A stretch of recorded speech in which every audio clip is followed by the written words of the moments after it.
राष्ट्रवादी अजित पवार गटाकडून त्र्यंबकेश्वरमध्ये पहिलं खातं उघडण्यात आलेलं आहे. त्र्यंबकेश्वरमध्ये मंजूताई वरुणसे, अजित पवार गट या बिनविरोध निवडून आलेल्या आहेत. अ, अजित पवार गटाचं हे पहिलं खातं उघडलंय असं म्हणू शकतो आपण त्र्यंबकेश्वरमध्ये अजित पवार गटाकडून या ठिकाणी जल्लोष केला जातोय, गुलाल उधळला जातोय. तिकडे चंदगडमध्ये सुद्धा अशीच परिस्थिती आहे. चंदगडमध्ये सुद्धा भाजपचा उमेदवार विजयी झालेला आहे. मगाशी मी ते सांगत होतो, की भाजप ही कुठलीही निवडणूक शेवटची निवडणूक असल्यासारखं लढतं. मग ती ग्रामपंचायतीची निवडणूक असो, की कुठलीही निवडणूक असो. भाजप पूर्ण ताकदीची निशी उतरत असतो. परंतु तुलनेमध्ये विरोधक जे होते म्हणजे शरद पवार यांची राष्ट्रवादी असेल, राज ठाकरे, उद्धव ठाकरे यांनी मात्र ही निवडणूक एवढी गांभीर्याने लढलेली नाही आणि त्याचे परिणाम आपल्याला दिसतायत. भाजप हा सगळ्यात मोठा पक्ष म्हणून सध्या तरी प्राथमिक कलांमध्ये आपल्याला पुढे असल्याचं दिसतंय. अ, अनेक ठिकाणचे अपडेट आपले जवळपास 50 रिपोर्टर आहेत आणि प्रत्येक जिल्ह्याच्या ठिकाणाहून, तालुक्याच्या ठिकाणावरून ते आपल्याला सातत्यानं अपडेट देत आहेत. गेवराईमध्ये प्रभाग क्रमांक 1 मधून गंगासागर पवार राष्ट्रवादीचे जे आहेत ते पराभूत झालेले आहेत. या ठिकाणी बेदरे, गंगूबाई त्र्यंबकराव हे भाजपच्या उमेदवार आहेत. त्या विजयी झालेल्या आहेत. दुसरीकडे अ, ब गटामधून भास्कर काकडे, अजित पवार गट हे पराभूत झालेले आहेत. या ठिकाणी भाजपचे राजेश टाक हे विजयी झालेले आहेत.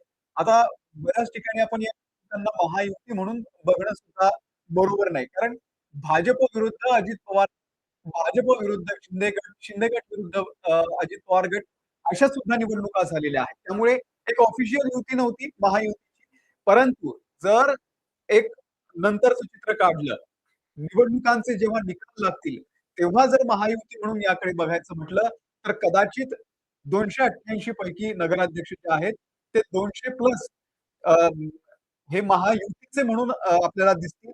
अ, आणखी काही आपल्याला दिसतात. शिवसेना, शिवसेनेचे उमेदवार जे आहेत, राष्ट्रवादीचे 2 या ठिकाणी आघाडीवरती असल्याचं दिसतंय आपल्याला. कोल्हापूरमधले हे सगळे अपडेट आहेत. ठाकरे गटाचे 0. कोल्हापूरचे अपडेट आपण बघूयात. काँग्रेस 2 ठिकाणी नगराध्यक्ष आपल्याला निवडून आलेले दिसतायत. आणि या ठिकाणी शरद पवार यांच्या पक्षाकडून अजून कुठलेही खातं सुद्धा ओपन झालेलं नाहीये. जनसुराज्यचे 2 उमेदवार या ठिकाणी विजयी असल्याचं दिसतंय. कोल्हापूर नगर परिषदमध्ये पंचायती 13 आहेत. नगर परिषदा आणि नगर पंचायती 13 आहेत आणि भाजपचं त्या ठिकाणी 3 ठिकाणी विजयी झालेला आहे. भाजपनं 3 ठिकाणी विजय मिळवलेला आहे.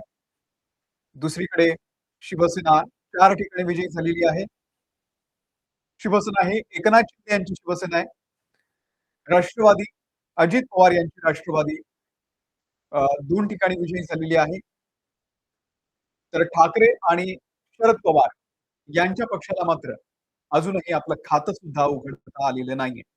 अ, अनेक ठिकाणचे जे निकाल येत आहेत त्यामध्ये प्रामुख्यानं अंबरनाथमध्ये मतमोजणीला अजून सुरुवात झालेली नाहीये. अंबरनाथमध्ये या आधी सुद्धा राडा झालेला होता. तेव्हा 2 तारखेला मतमोजणी पार पडली तेव्हा निकाल अ, जो पुढे ढकलला गेला, तर त्या निकाल पुढे ढकलण्यावरून सुद्धा आंदोलनं झालेली होती आणि त्यामुळे आज या ठिकाणी अंबरनाथमध्ये आजही तीच परिस्थिती आहे. अजून मतमोजणीला सुरुवात झालेली नाहीये. इकडे भगूरमध्ये अजित पवार यांची राष्ट्रवादीची जे आहे अजित पवारांच्या राष्ट्रवादीच्या प्रेरणा बलकवडे यांचा विजय झालेला आहे. इंदापूरमध्ये अजित पवारांच्या राष्ट्रवादीचे उमेदवार हे सुद्धा आघाडीवरती असल्याचं दिसतंय. अजित पवारांनी शिवसेनेची जी सत्ता होती भगूरमधली, ती आता उलथवून लावलेली आहे. इंदापूरमध्ये अजित पवारांच्या राष्ट्रवादीचे भरत शहा हे आघाडीवरती आहे. इंदापूरमध्ये आपल्याला माहिती आहे तिथे सुद्धा बंड झालेलं होतं आणि त्यामुळे अखेर अजित पवार यांची प्रतिष्ठा त्या ठिकाणी पणाला लागलेली होती. भरत शहा त्या ठिकाणी आघाडीवरती असल्याचं दिसतंय. सिल्लोडमध्ये सत्तार यांचा मुलगा समीर सत्तार हा सध्या आघाडीवरती असल्याचं कळतंय. अ, यवतमाळमध्ये सुद्धा तीच परिस्थिती आहे. सिल्लोडमध्ये अब्दुल सत्तार यांचे चिरंजीव सध्या आघाडीवरती आहेत. धरणगाव नगर परिषदेमध्ये शहर विकास आघाडी ही आघाडीवरती आहे. अ, नेत्यांच्या बऱ्याच नातेवाईकांना या निवडणुकीमध्ये तिकीट देण्यात आलेली होती. त्यांचा बऱ्याच ठिकाणी तर अ, त्यांचे नातेवाईक म्हणा किंवा नात्या गोत्यातील लोक म्हणा, ते ऑलरेडी बिनविरोध म्हणून निवडून आलेले आहेत. तर असेच काही नेत्यांचे जे रिलेटिव्ह आहेत, त्यांच्या सुद्धा काही अपडेट आपल्याला समोर येत आहेत. मंगेश चव्हाण यांच्या पत्नी चाळीसगावमधून होत्या. त्यासोबत मोहिनी नाईक आहेत, राष्ट्रवादीच्या पुसदमधून त्या आघाडीवरती आहेत. अ, अपक्ष मैथिली तांबे या संगमनेरमधून आहेत. अ, तांबे यांच्या पत्नी. रजनी सावकारे, संजय सावकारे यांची पत्नी भुसावळमधून त्या सुद्धा निवडणूक लढतायत. अ, शिवसेना आमदार चंद्रकांत रघुवंशी यांच्या पत्नी रत्ना रघुवंशी या सुद्धा निवडणूक लढतायत. त्यांचे सुद्धा अपडेट आपल्याला दिसणार आहेत.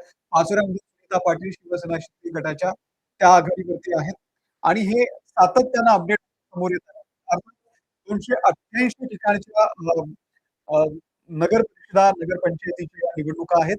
अ, आणि त्याचे अपडेट जे आहेत, ते सातत्यानं येत आहेत.